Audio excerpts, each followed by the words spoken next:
Whoa, really? Well, I'll tell you, Hydra. Maybe no one else has a clock made of ice that hasn't melted since before the time of dinosaurs.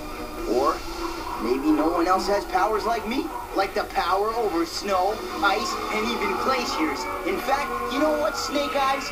Maybe you should just think of me as your own personal Ice Age dude. Hey, Hyuga is winning the match. Yeah, for now. I think it's time to put you on ice for good, Hydra. I hope you're ready, 'cause the Iceman cometh. Chill, baby. Snow? How can it be snowing inside? It's crazy! It's so cold, it's freezing my clock!